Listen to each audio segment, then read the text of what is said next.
What's going on, everyone? It's your boy Bobby D from the Sticks and Beers podcast. Summer is almost over. Training camp is right around the corner. I can smell it. Oh my gosh, I could smell it. Well, this is our last of our summer content podcast for the most part, probably. This will be dropping Wednesday night, August 29th. And on the podcast, I have a special guest. I'm joined with my former teammate from Oswego State, Rob Lippolis. He is the play-by-play voice of the Binghamton Devils. And him and I talk Binghamton Devils and New Jersey Devils prospects, and we get some funny stories from his junior days as a play-by-play guy down in Texas and Nebraska. So stay tuned, and here is my interview with Rob. What's going on, everyone? Welcome to the Sticks and Beers podcast. It is your boy Bobby D. It's been a long summer. We're trying to get back into hockey season. It's coming around the corner. We're almost there. Training camp and rookie camp rookie camp's over. Training camp's right around the corner. We're glad to be joined with one of my former teammates from Oswego State, who is now the play-by-play and the voice of the Binghamton Devils, Rob Lippolis, a.k.a. Bobo. That's what I know him as. But for you listeners and the people in the professional world and on Twitter, he is Rob Lippolis. Rob, hello. Hello, Bobby Drex. How's it going? Very good, man. Finally can get you on the podcast. I know we've been going back and forth on Twitter for like what seems like a year now, a full season, but better late than never. Maybe we can turn this into a regular segment almost where we have you be our like voice of the AHL throughout the season. You could give us AHL updates. That'd be cool. Bobo's Corner. Oh my, wow. That's got a great ring already. I love it. I absolutely love it. Titles are one of my best facets, probably, is coming up with titles. So I love it. So for the folks at home, like I said, we went to school together. He was a senior when I was a freshman, and it's been cool to watch him rise through the ranks, just like a NHL player has almost once they get drafted. He has started in the junior ranks and now has made it up to the AHL. I'll let him explain that more. But first, just want to give a shout out to our sponsor, Coach Tony's Hot Sauce. You guys know the drill, cthotsauce.com. You can get it at any local Rochester area grocer. And on their website, that is cthotsauce.com. Don't forget about the little sweepstakes that we're running all throughout the summer. If anyone's even paying attention, you guys can win some free merch, some free hot sauce. And all you got to do is rate and review us on iTunes. So, Bobo, if you want to win a free some Sticks and Beers merch and a bundle of hot sauce, rate and review us. And then you could pump your own tires. Just say, wow, that Rob Lippolis guy was probably their best episode they ever did. Yeah, no. I hope I can. I hope I don't bore people here today. But the hot sauce you're talking about, is that like Frank's Red Hot, or is it like hot? They got a mixture, so it's like their bread and butter is like, you know, the Rochester hot sauce that they dose with on the garbage plates and stuff like that. The meat hot sauce. Oh, okay. That's what it Got is. it. And then they also got like chicken wing dip. They have their own barbecue sauce. They have a whole array of different sauces. It's been a while since I've had a garbage plate. That makes two of us, and I live in Rochester. I know, that's pretty sad, man. Well, you got trying to watch the weight here. Yeah, you don't look like you have much to worry about. Me, on the other hand, it's below the camera. I can't. Oh, I can't. I definitely can't be having a lot of garbage plates myself. Well, I'll let you take it away. I'm curious as to how you have become the play-by-play guy for the Binghamton Devils. Like I said, me being a Devils fan, I'm very biased to you being our guest and hopeful voice of the AHL on the Sticks and Beers podcast. But take it away. Let me and the viewers and listeners let us know where you got today.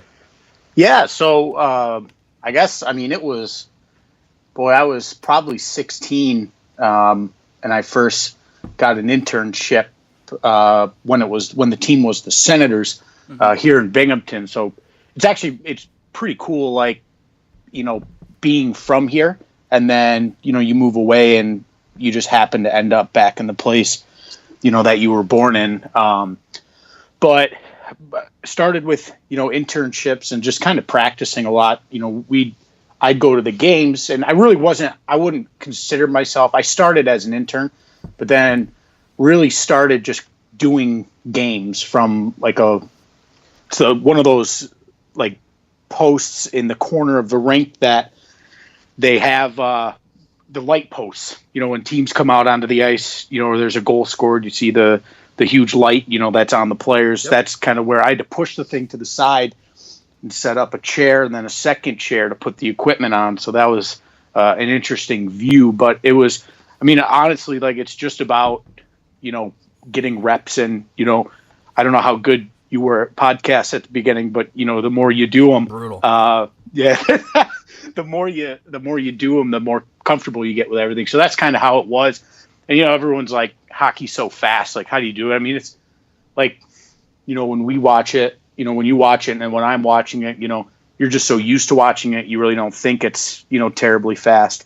So then went to Oswego, as you said, and one of your former guests that you had on was actually my partner, Brian Tosti.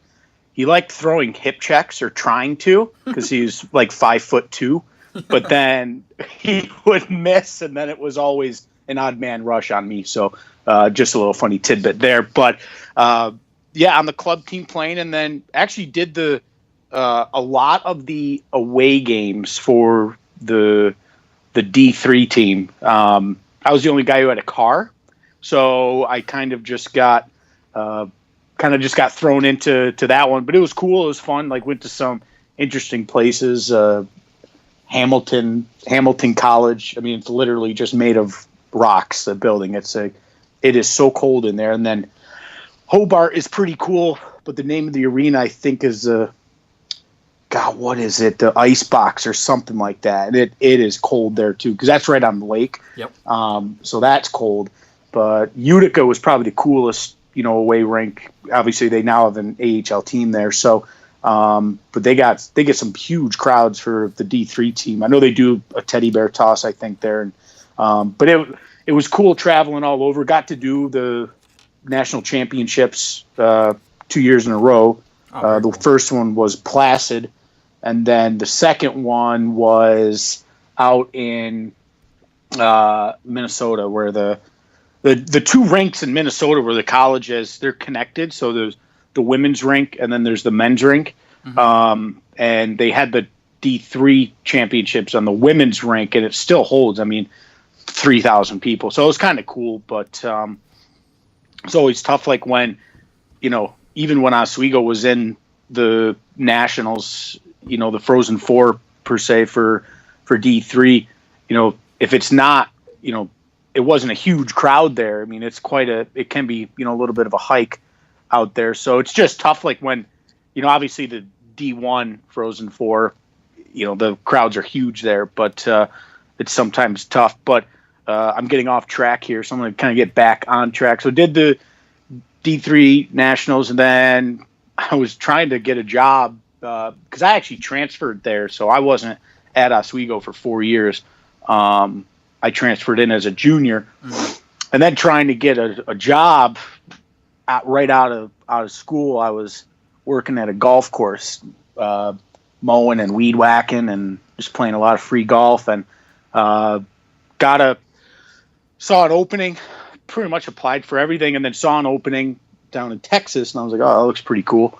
And then I looked it up, and I was like, wow, yes, that's really cool, because it was right on the beach. It was insane down there. It was awesome. And then, so the guy who was the broadcaster for the Senators at the time, who was my intern boss as well, sent an email, knew a guy down there, and that was that. So I packed up. They had an apartment down there for me that was furnished already. Oh, perfect. So, yeah, I know. So I had a two-door Saturn, and I just literally packed everything in there as tight as I could and drove down. That was it. So I went down there for 3 years, and then I was friends with the broadcaster who was in Odessa.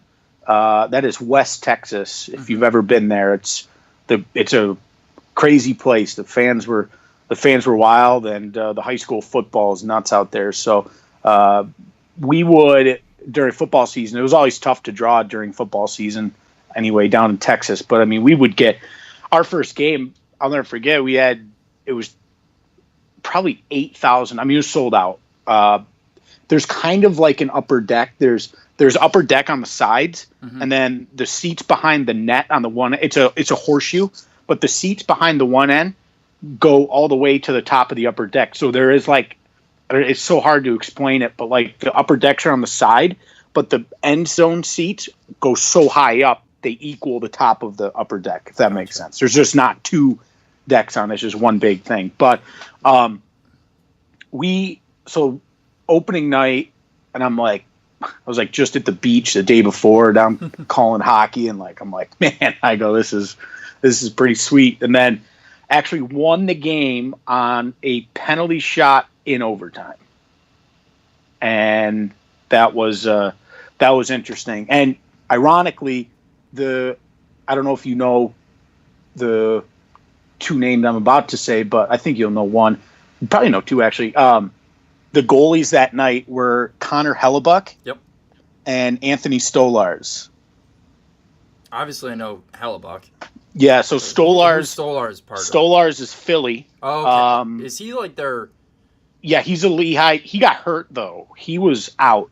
Is he their up and coming goalie though? That a lot of Flyers fans, they want to bring him up this year and have him be their number one. I think so. That might be Alex Lyon that you're thinking of. I know they have like a bunch of young goalies in their system. Do have a lot, but they're just not bringing any of them up. Yeah, they do have a lot of goalies. But it was interesting because like that year, it was like Stolars versus Hellebuck. Like, and we played Odessa. I mean, we played them 6. This was the NAHL, right? Yeah, this was the NA, so it's tier 2. But then like, I mean, so then it was him and Hellebuck, and we had like I don't even know how much it was. We had a pretty big lead on Odessa for the final playoff spot, and like Hellebuck just ripped it up the final month and actually passed us. So we didn't make the playoffs that year. They did. But it was kind of cool seeing that because they both got drafted.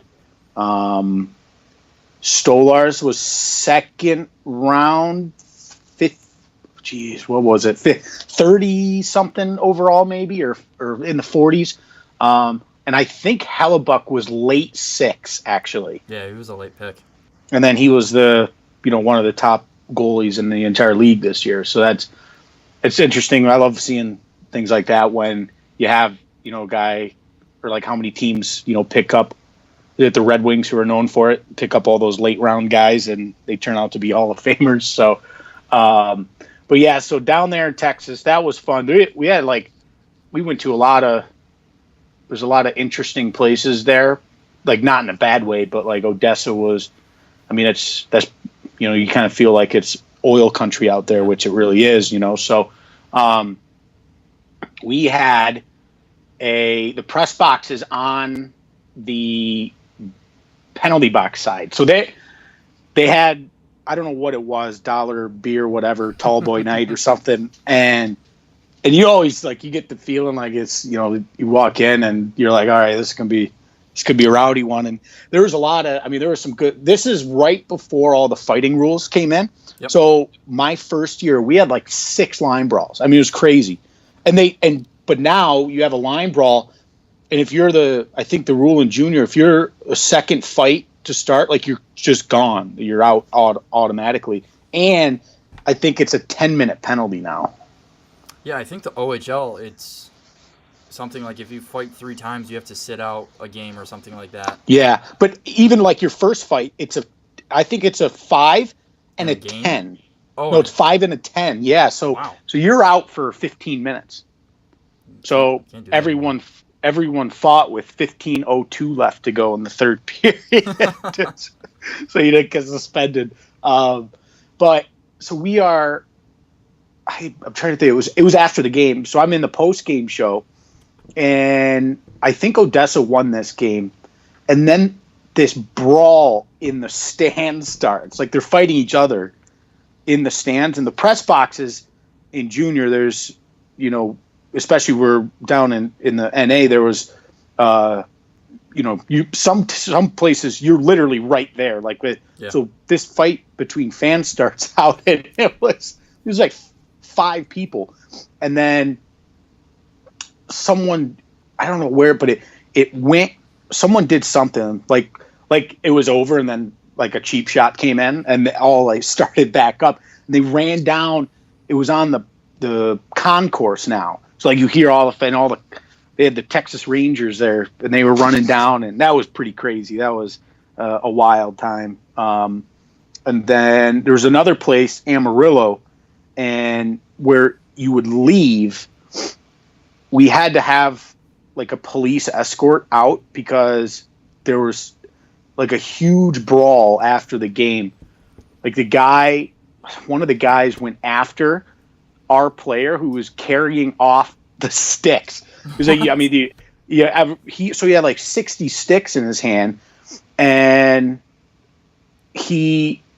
there was a huge brawl after the game, and like the fans were throwing stuff on the ice, like money, coins, and someone actually, this is funny, I would have totally forgot about this if I didn't start the story. Someone threw and their ring, high school class ring, I think, came flying off and hit our assistant coach in the head. And so we got the ring, right? We found it. Yeah. Because he picked it up, and there was actually a name on the back of it. So we looked this guy up on Facebook at the hotel, and messaged him, and he came and picked the ring up. But he was giving us this whole spiel about he was like, "Oh man," he goes, "I couldn't believe it." He's like, "I just, we were I was trying to throw something, and we're like, well, okay, you don't have to sugarcoat it. Like you messed up. You really you're trying to throw stuff at the players, and you hit our assistant coach who had like 1,000 PIMs in one season for Fort Wayne and the ECHL. So he's a big dude, and I wouldn't mess with him." But that was an interesting story there. But the guy got it. We gave the guy his ring back, and he was very thankful. So that's incredible. No, yeah, it was interesting. And then, because Texas is huge, right? So like our shortest trip was like 6 hours to Dallas, Fort Worth. That was the shortest trip. And then we had to drive the bus. They don't do it now. I think they fly now. But back in the Roughneck days, we took the bus to Blaine, Minnesota. It was literally 24 hours there and back. That sounds 24 hours there, 24 hours. So you go there. You're there for 5 days. You play 4 games, showcase. They get all the scouts to come, everything like that. And then you have to go back. And it is that was like probably the worst ever. And then going to Fairbanks. That was probably the coolest place. The fans were wild there. And we were flying there, and you go, so you can't, the only place you can fly to in Alaska was, I think, Anchorage. Mm-hmm. And then you had these the puddle jumpers with the propellers on it take you to the smaller town. So I had to stay off the plane. It was me and the skate sharpener because we both of us were over the weight limit. So I'm sitting in Fairbanks Airport with a skate sharpener here, and it's a big box, right? It doesn't look like the best thing to have in an airport, Nope. So that was fun. But it was cool being up there. That was pretty neat. So went from the NA, then I knew the guy in Odessa. That's literally where the whole story started. But he was the guy in Omaha. So when he left, they're both good leagues. The NA there is, you could argue is more tougher. Mm-hmm. It's a little bit tougher league, but you have 4 or 5 guys maybe who are committed D1. I'd say 5 is a lot in an NA team. But then, you go to the USHL and 97% of the team is committed D1. It's also a little bit of a younger league, I think, too. We had guys come in, trying to think, Anthony Angelo. He plays at Cornell, or he did play at Cornell, and then he went. He's a Penguins guy, so he finished the season in Wilkes-Barre. And then Ryan Donato played there at the end of the season, but he was at prep school before that, so he had to finish school before he could come there, and he's doing all right. So, Omaha was really cool. That was a place where you wouldn't think. You think about it, you're like, oh, Nebraska, but it's great. There's so much to do there. It's, it's a half hour from Lincoln, so that's where the Huskers play, and everything is Huskers out there. So isn't there a D1 team that plays out there? Yeah, University of Nebraska Omaha. It's like you wouldn't think. Like when I was like, okay, Omaha, Nebraska, I go, is it a hockey town? Like you wouldn't think it just by where it is. But I mean, we had both of our home openers were on the same night. They sold out. They had 8,500, I think, and then we had 4,000. We sold out. So it was like two teams both sold out, which I thought was pretty cool. So, and then when I was out there, they went to the Frozen Four that year, actually. Yeah, they've had a good team. Omaha. Yeah, they went to the Frozen Four that year. I think they lost to Providence, who went on to win that year. But that was a great spot. I mean, the arena's cool. There's a lot of fun places to go on the road. The Sioux City is fun. We would always play there on New Year's Eve, and that was crazy. You saw a lady. There was a lady in Sioux City. It was New Year's Eve, and I don't know if you've ever been to Sioux City. Nope. But it's there's a hockey rink, and then there's a Hard Rock casino, and that's it. But it's a cool place. Yeah, I know. You really don't need much more. Or I don't, I mean. But lady. So they did the $10,000 shot from center ice, but you could work up to that like beforehand. So this lady gets to shoot from the hash marks, and when she's shooting, I think from the hash marks, they don't have that board in front of the net that has a little slot that's exactly the size of a puck. Mm-hmm. So you have to like get it in there. So it wasn't on there yet. She missed from the hash marks, the top of the circle, the blue line. Then they put this board on, and she drains it from center ice with the board on for 10K, and she didn't hit the net from the hash marks. That's incredible. Which I thought was pretty funny. So, but yeah, stayed in Omaha for 2 seasons, and then came back to Binghamton. So, fun fact, I've never even had I was just thinking about this now. I've never had an in-person interview. It's always been like someone I know that's at a location, which is interesting. Before we get into the AHL talk, though, who were some of the big names just in the USHL besides the guys that were on Omaha? Like, who were some of the guys in the development program there? Because I know the U18 team out of what is it, Ann Arbor now? Yeah. I mean, who were some of the big that was Austin Matthews, Clayton Keller. Tolvanen. You remember Ellie Tolvanen?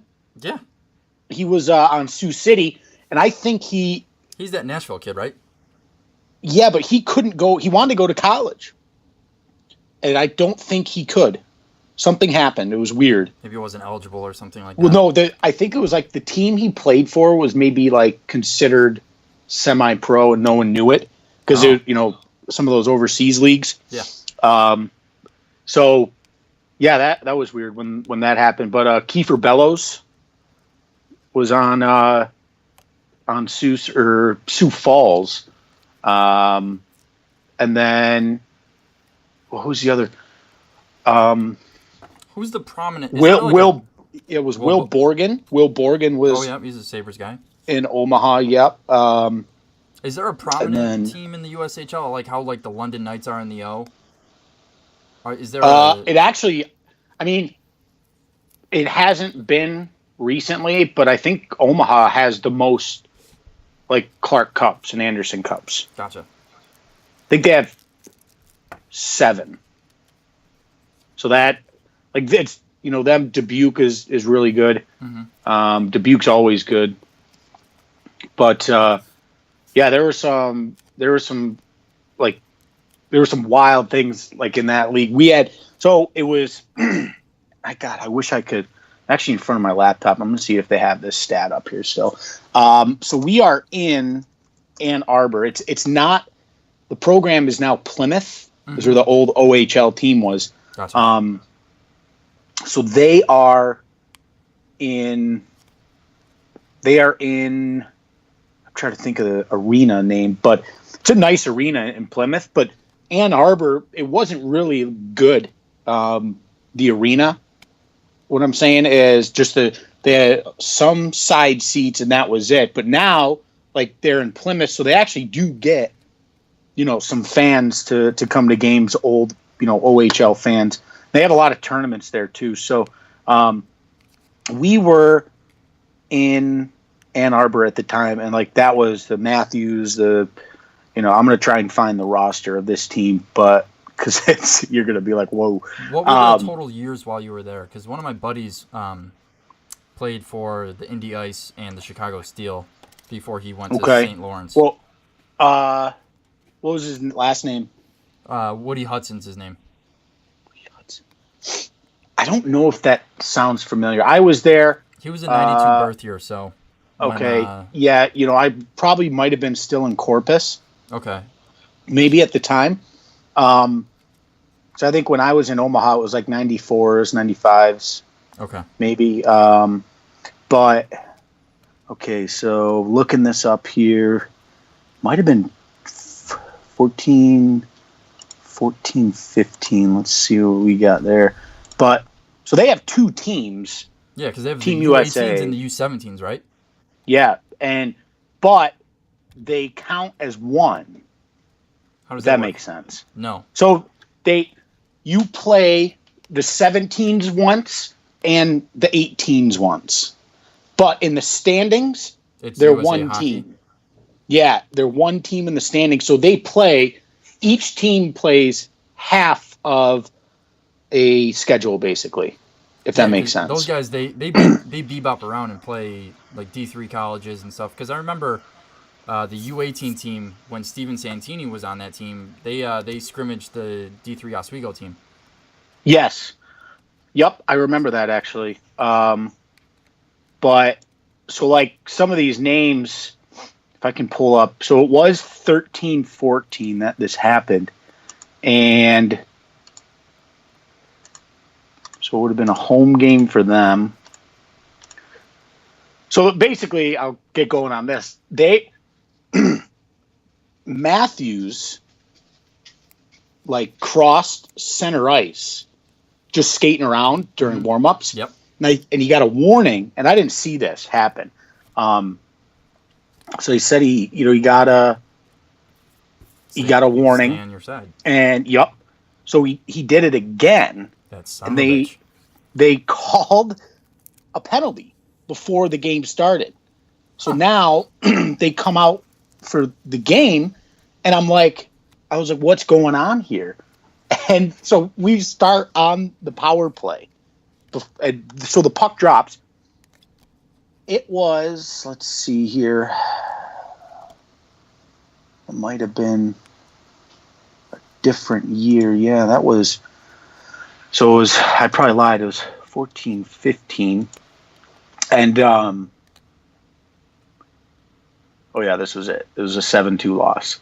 So the puck drops. Christian Fisher, that name ring a bell? On the Yotes? Yep. Or no, 6 seconds. Yeah. 6 seconds into the game, shorthanded goal. What'd they do? Win the faceoff, go down on literally score? No, we won it. We won it back, and it was our defenseman. Yeah. I won't throw him under the bus. He might be listening, but so I won't throw a name out there. But he went D to D right away, and the guy was just right there. Oh, my God. 6 seconds into the game. I looked down because I'm like I'm sitting there, and I was like, all right, well, here we go. Puck down. We're underway. And the Lancers are on the power play, and I look up, and like the red light's on. I didn't even see it. I was looking down the whole time because I had to tweet from the team too. Oh so I'm God. looking down. Because I would see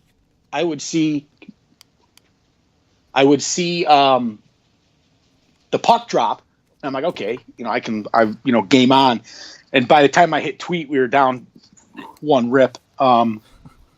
But came back, made it 3-2 in the second, and then they scored 4 in the third. But like, you look at like a bunch of these names like Caleb Jones and Kachuk, Jordan Greenway, Matthew or Jeremy Brady? Matthew, right? Yeah. Jeremy Bracco was on that team. He's on Toronto now. And then it was, who else is on here? Colin White, who is Nashville, Ottawa. right? Or Ottawa? Ottawa, yep. Roslovic, who I believe is Winnipeg, Manitoba. You got Matthews, Fisher. So it was that was like Troy, the year of all Troy the St. Terry. Louis Yeah, kids. Troy Terry is on the team too. It was quite the roster, I'll tell you what. Wow. So, but yeah, it was that was probably the craziest thing that I'd seen happen. The 6 seconds in shorthanded penalty. So that was, it was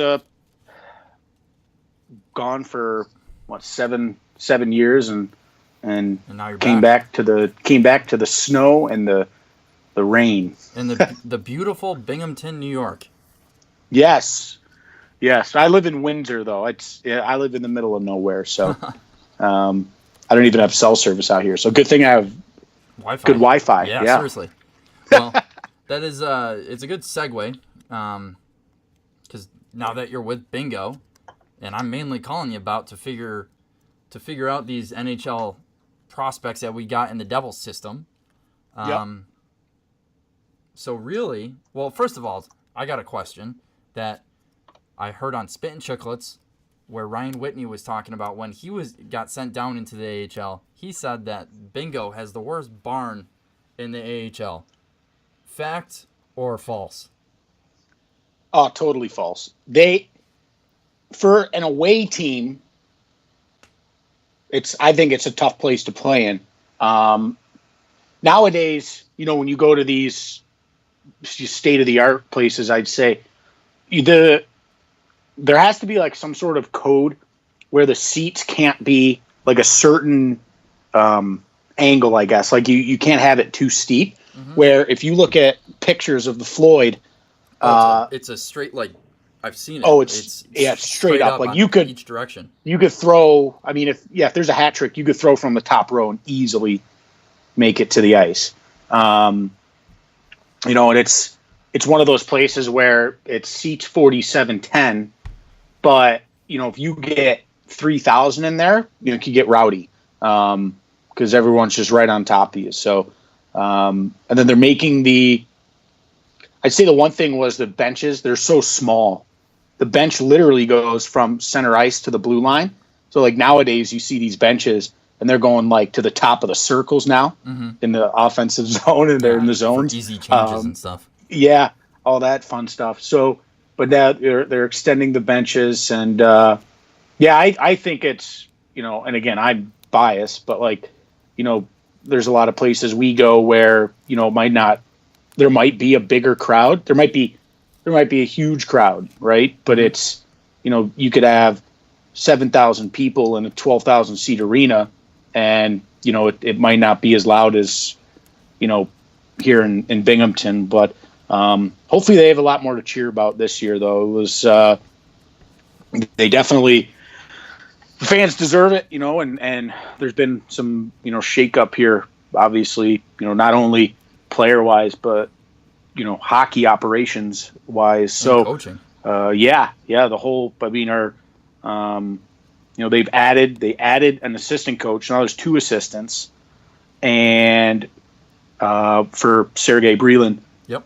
So there's Brelin. Ryan Parent is the other assistant now, and then obviously Dennehy, the head coach. So, but I heard nothing but great things about him, and just I've talked to him a few times already and interviews and whatnot, and he's a good guy, gets everything that that needs to be done, community stuff, because it's a small town, right? So you want, you got to, almost do those things, double what maybe a bigger market team would. So I'm excited, you're kind of starting to get that itch a little bit for the puck to drop. It's been too long without hockey. So what, let's talk some players now. Okay. Who do you think should have, well, I don't really know how to preface this. Who from the team last year, i.e. young kids, do you think is going to be able to make the jump this season to the big team? And then if they don't, who do you think needs to have a year to get up there? Because I know Devils fans on Twitter have just been like, when is John Quenneville going to get up there? When is JQ finally going to make the team? When is Mike McLeod going to make the big team? So what do you think about these guys? I mean, the easy, quick answer is it's up to them. Yes. Where, I know you're on Twitter a lot. Twitter can be a fun place, and it can be a place that drives you wild too. So, I will say, Quenneville was hurt a little bit last year. Mm-hmm. I think there were 2 times he missed a decent chunk of games, like 10 or more. So, you look at guys, and prior to, because I went to development camp, which was pretty cool to see that for the first time. Yeah. But looking at some of these guys, Quenneville looked a lot like he looked good in my mind. Talking with a lot of people, he worked out a lot during the summer, dropped some weight, looked faster, just looked great, and then you look at the Mikey McLeod who finished the season in Binghamton. You look at, Blake Spears, who, fast guy. Those are 3 guys, you really think, there's quite a few guys. And they said at development camp, John Hines came out and said there's 2 spots open. He goes, someone, that's what he told the media. It might not have been quote unquote, but he said someone who is here today, 2 people who are here today could make the team. So that was all the players at development camp, which was cool. But you look at guys, I like that they bring Rooney back. I like Kevin Rooney, great shorthanded, great penalty killer. At one point was leading the league in shorthanded goals with 4 at one point. And then Nick Lappin, they bring him back. So they brought back a lot of guys who, could make that jump. But you also lost some guys, the Blandisi going to Anaheim with Henrique, I think. That was, that happened. We were on the road when that happened. So we get to Providence, and he had to throw a suit on and bounce on out of there. So, Blandisi gone. You've also lost some guys, who have signed elsewhere. Jan Mondat overseas. Kujawinski got traded. Lucia gone. Bracken Kearns signed overseas. Latta signed overseas. And they still don't know. There are still some guys who went unsigned. But another guy is Brett Seney. I think he's – oh, yeah. He is. I don't know how I skipped over him, but he is. He's been one of the, because you could see, I can go online and because I do the Twitter too for the Devils here, and so if there's one person who people are writing more articles about than others, it's Seney. He's cheeky right now. Yeah, he's last game of the year in Utica. I don't know what happened. But he had, the whole team wanted to just take his head off. It was in Utica. It was a Sunday afternoon. So it was, he was just not backing down. He was going after people. He had 4 penalties that game. Really? Final game of the year, yeah. So just, I like to use that it's the last game of the year. Brent can't hold anything back now from Waterboy. So, yeah, that was it. You know, he went out with a bang on that one, and then came in on. We did a lot of exit interviews. Yep. And he came in with, I mean, his face was all beat up, and he goes, "Yeah, you know, I probably should have, I really should have toned it down there."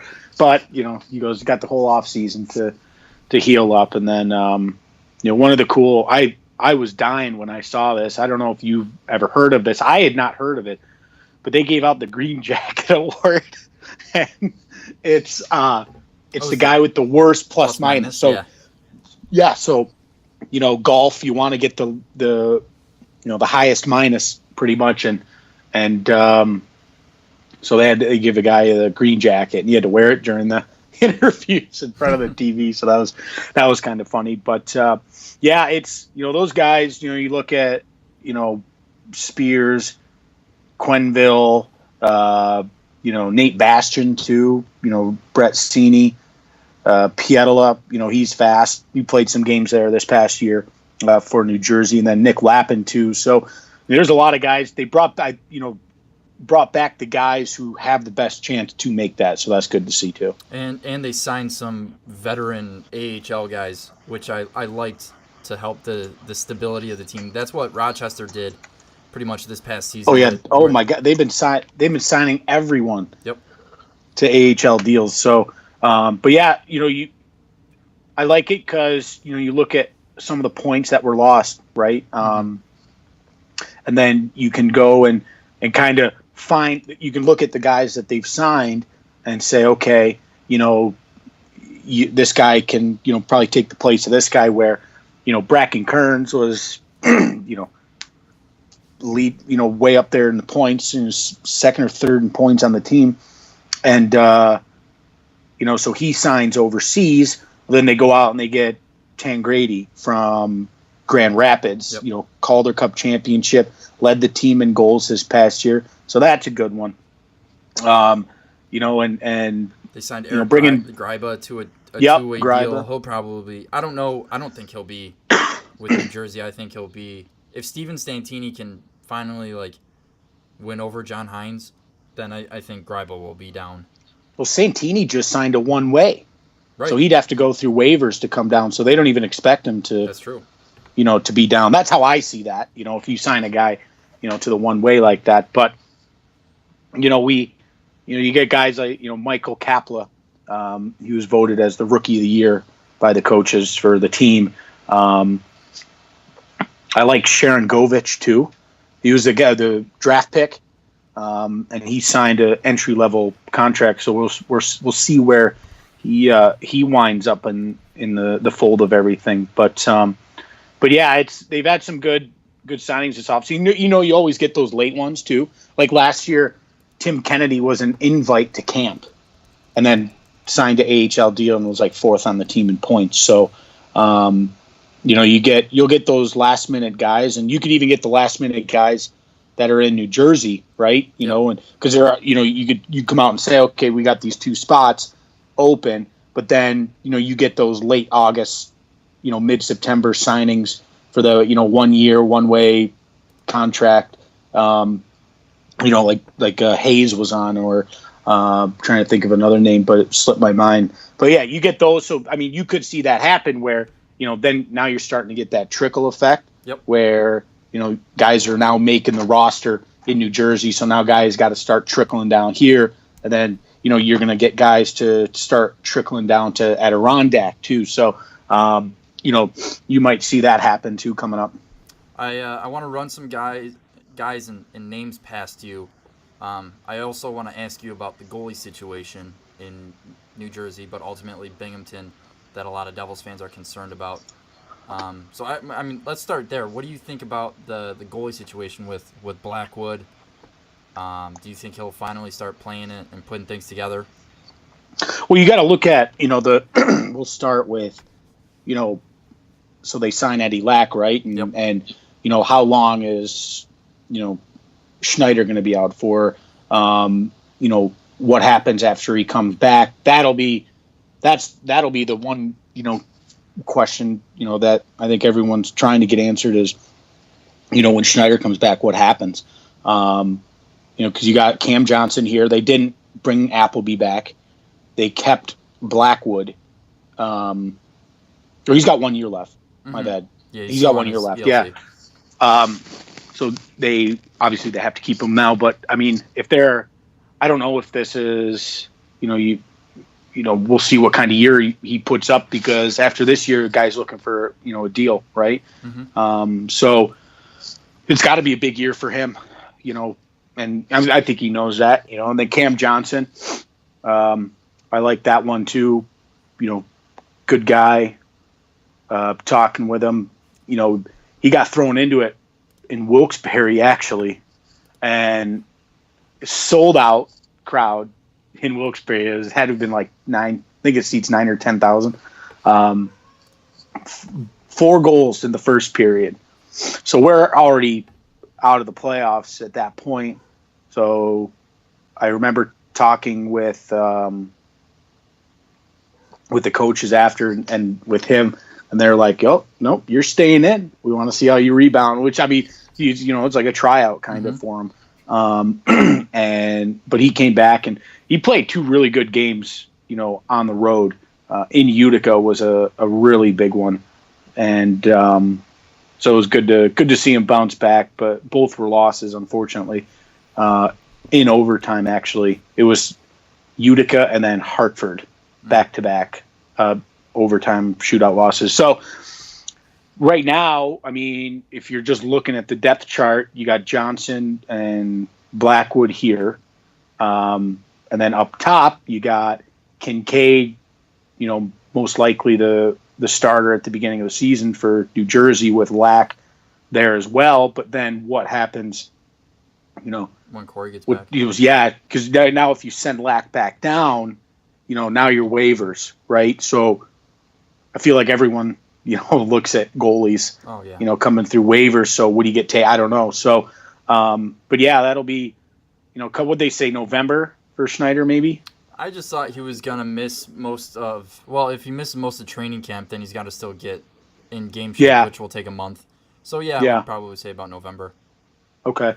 Yeah, so it'll be, come that time, it'll be, I'll have to be keeping an eye out on Twitter. Who, player-wise, impressed you the most at rookie development camp this summer? Oh, that's a good one. Was it? Well, they have like a.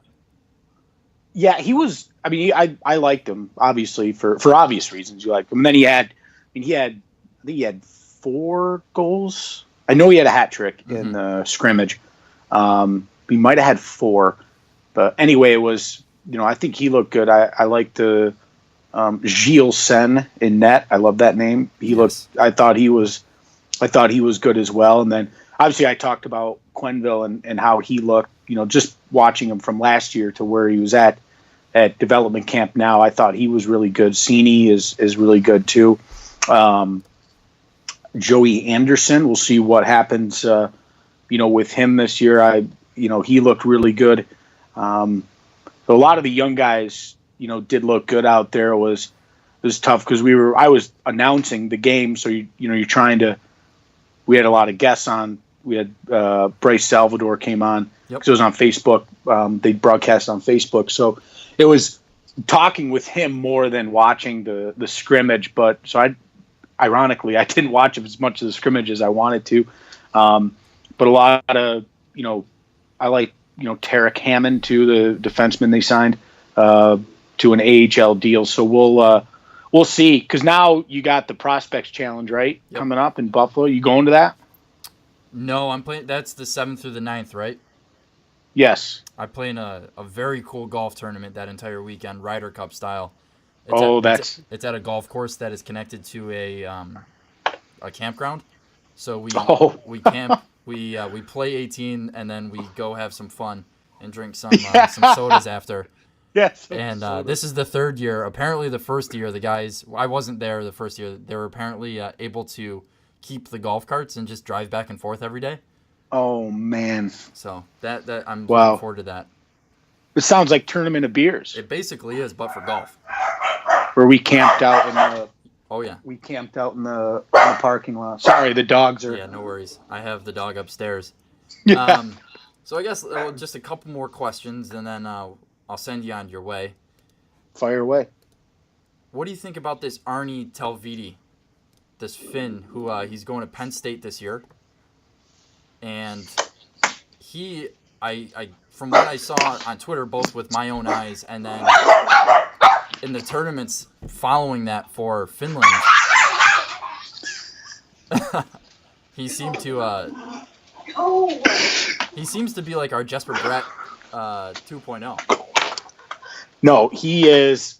First off, another great name. Yes. But he's, if you could, that's what and it's funny because there was a lot of, the media at the development camp too, and the people did use that exact comparison for him. So, and look at, what a story that was for Bratt, so for someone to be, for people to say, that when I see him, this is what I, see.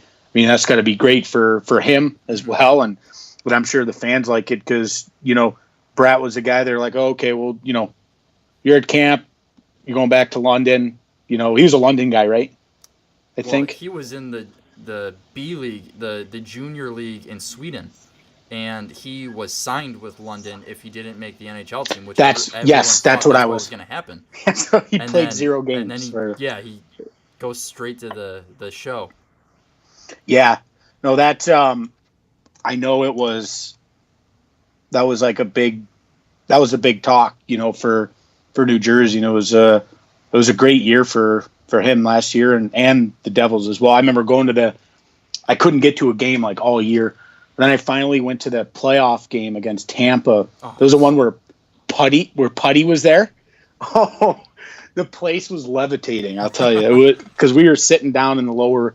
We were sitting down. They're like, "You want to be in the press box?" I was like, "No." I want a seat. Yeah, I want a seat for this one. So, it was definitely it was something really cool to be at, and I had never been. I couldn't tell you the last time I was at I couldn't tell you the last time I was at a NHL game, to be honest with you. So, or actually before that, I did go to a Toronto game, but haven't been to very many. So, but for Arnie, I hope they get him to Buffalo for the Prospects Challenge, and then obviously at camp with the 2 spots currently open right now, it'll be fun to watch.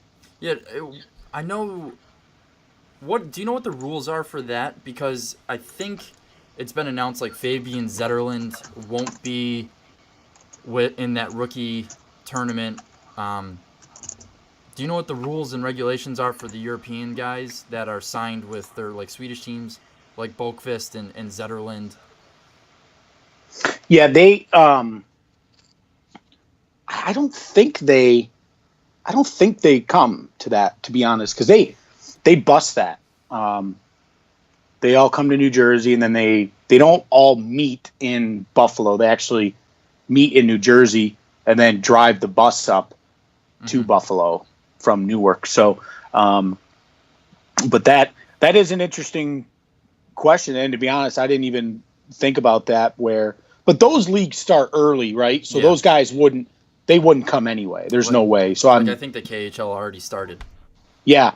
Or at least preseason games. So I know, those guys overseas like that wouldn't, but you get all the OHL guys, Q guys, dub guys, all them college players, they're all going to be there as well. So it'll be, that's always a fun one to keep an eye on. And last year they lost. God, I don't even know what it was. It was bad. It was a bad loss. And we were on Twitter. Yeah, people were like just packing the season in already. And I was like, come on. So yeah. But it is fun. Like, and I know the guys like it where you kind of. You could scrimmage. You got that scrimmage at development camp, but that's really first game action. If you think about it. So, but yeah, it'll be. We'll have to you'll have to keep an eye on the Devils Twitter account because we'll hopefully be there. So. Oh, I will. All right, we're gonna end with this one question. Okay. It's one that I'm gonna use for Twitter later to try and get some press within the Devils Twitter. Okay. So you were speaking of those 2 spots that Coach Hines said are available at development camp on the big team. If you had to go out on a limb and bet some money of 2 of the prospects or just young kids that have been in the AHL system, who would the 2 players be that you would put your money on making the Devils come October? Oh, wow. Boy. If you want to go on out on a limb and have like a Jesper Bratt pick, that'd be even cooler. But oh, wow. Yeah, that's... Man, I'm not good at these. I'm not good at betting money, so I would, I've never won anything at a casino, so don't take what I say and literally try to do it. So, just going off of guys who maybe played some games in New Jersey last year. Mm-hmm. You got to look at like a Nick Lappin. There wasn't many.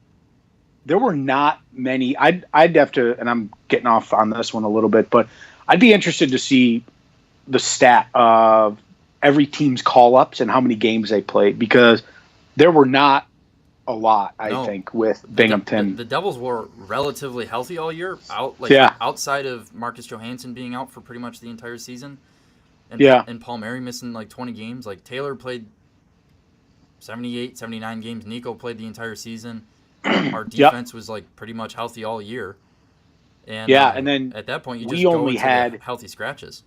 Yeah, honestly, so you got to look at a lap, and you got to look at you got to have Quenneville's name in there, in my opinion, just based off how he looked at development camp. And if he can stay healthy, he had some pretty bad breaks last year. And you keep going down the list. Spears, could he get in on that too? But again, that's just guys right now on the current situation.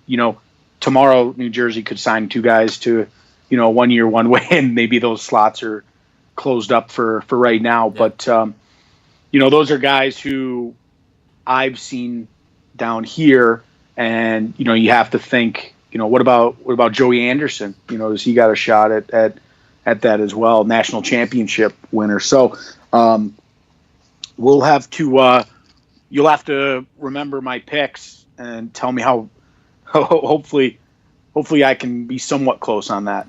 If you were to ask me that, I would have probably said the same exact thing, but simply based off of the depth chart. Like I would say in New Jersey, the top 6 is pretty solidified and locked up, like bar injury, with Nico, Taylor, Palms, Marcus Johansson, Sajak. If Jesper Bratt fits in there, I know he had some chem with Marcus Johansson, those 2 Swedes, when Mojo was healthy. So I think Joey Anderson could fit in nicely on that third line where basically Patty Maroon was. Also, we didn't talk at all about Miles Wood. He needs to resign. He's an RFA, and it's getting close to training camp. But I know that Ray Shero likes to play long ball, basically, and just he'll take it to the last day of training camp before he signs someone. But Fabian Zetterlund has looked like an absolute mule from what I've seen. And he's. I wouldn't mind. I like getting a shot. No, for sure. He just looking, at him, even when he was right when he got drafted, it was clear, that this guy was, they say, he's 19 right now. They say 5'11", 196, I'd say, but he's, drafted last year, and we'll see what they do. Just looking at his, stats and everything, he actually, he was on Team Sweden for the U20, so he was in the World Juniors. I see they were in Buffalo this past year, right? Yeah. Yeah, so he played there, and he had good 2 goals at it. So it was definitely something that I know fans are keeping an eye on, and Devils fans always they're keeping an eye just like you are. So they know what he's up to, what he can do, and to have him there, it was good to see him at camp. Yeah, in my opinion, the Devil system is still a couple years away from being a great system. Like we got a couple good guys, you look but at you just got to feed the farm. Like Toronto, their entire AHL team are young kids and stuff like that, where they can sacrifice, not having to sign older AHL guys for the sake of like leadership because they're just so skilled. Binghamton they got to sign some of these guys and sacrifice young player development because if they're constantly losing, they won't be able to develop either. Oh yeah, but you got to look at it also where, okay, Binghamton was, wasn't a good season, win wise, but what's the point of an AHL team? It's to develop guys who New Jersey wants to play there eventually. So, is that happening? It is happening. Did it turn into success? Yes. The Devils, awesome season this past year in New Jersey. And, there are guys who were called up, Nick Lappin. I think he scored in his first game up there with them this year. You had Ken Appleby, was obviously not there anymore, but stood on come up and he got thrown in. That was in Philly, wasn't it? Yeah, that's not fun. They almost came back and won that game because of him. Yeah, and then you have Eddie Lack. I think he shut out Tampa Bay in Tampa. It was like a 48 save shutty. Yeah, so you need people who can do that. So I know, I want to see the team win, but at the end of the day, if the coaching staff is developing guys and they can then go up to New Jersey and the coaching staff there doesn't have to sit them down and learn everything, I think that's, you could say that's success too for an AHL team. So, you do want to see the wins. It's always fun when you're winning, but, when you can see guys get called up, help participate, come back, have a great attitude about, not sticking up there. I think it's, that's the main point of everything. And if New Jersey has, a successful season, that is in part, due to the minor league system as well. So, and you look at, what last year was they had the rebuild, quote unquote, and you get 11 people in the draft last year. You're not going to see those people in the minors for 2 years maybe. So you could say meanwhile we had an awesome season, and you have the MVP of the entire league on your team, but this rebuild that they're saying with this draft, you're not going to start seeing some of these guys for maybe another year or two. So right. We'll see how it works, but it's good you load up on those draft picks, and the more draft picks you have, the more guys that you're going to sign to ELCs, the more drafted players you're going to have in the farm system. You won't have to sign as many guys to 1 year AHL deals in September. You'll have a lot of players who are under contract. So we'll keep an eye on it. Yeah, let's not forget that the Devils had the most players in last year's World Junior Tournament with 7. Yeah. Good point. Yeah. So and that's then something to be excited about. And that's after drafting 11 players. Exactly. So you got, that's crabby. I remember sitting here because I'm trying to cover it for Binghamton, and I swear it was like every 2 minutes they were drafting a player. I couldn't keep up. So it's a good thing though. Well, I'm going to go out on a limb and say that Ty Smith makes the team and gets 9 games at least, and then goes back to the WHL. He just looks absolutely smooth. Yeah. And I think he is the better version of Will Butcher. In as great of a season as Will Butcher had, Ty Smith is better, in my opinion. and I hope he makes the team. If not, just go back and have the most points in the WHL like he did last year as a defenseman. The Devils had 2 of the top 3 point getters of defensemen with Colby Sissons and Ty Smith. So our defense, maybe not right now in the big team, is that great, but there's some defensemen coming along, and I'm excited about this year, both in New Jersey and in Binghamton. And I definitely have to come to some Amerks games when you're in town. And let me know. Maybe we can definitely let me. That's a day.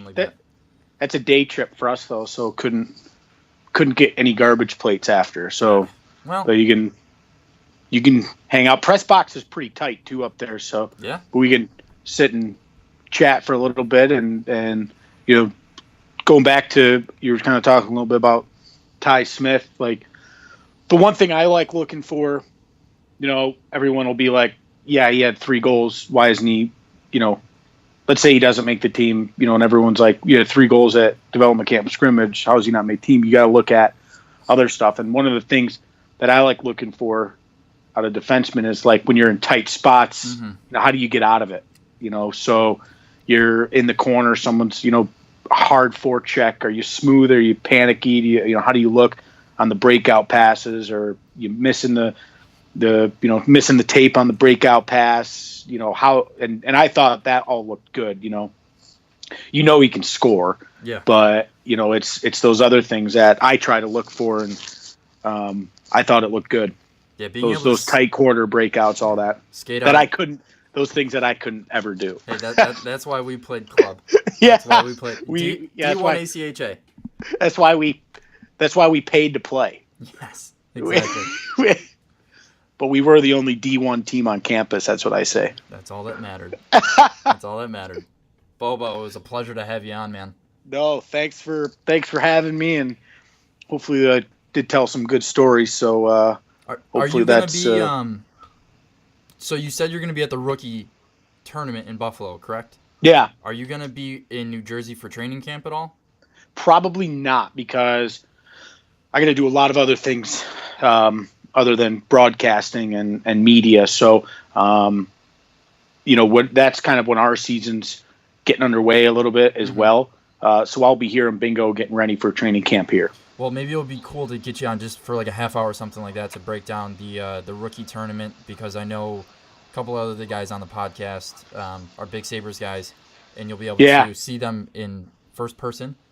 So maybe we could work something out in a few weeks. But yeah, let me know. Thank you again. You got it. And we'll catch you next time. All right, sounds good, man. See you, brother. I just want to say thank you again to Rob Lippolis for hopping on the podcast, on the Sticks and Beers podcast with us.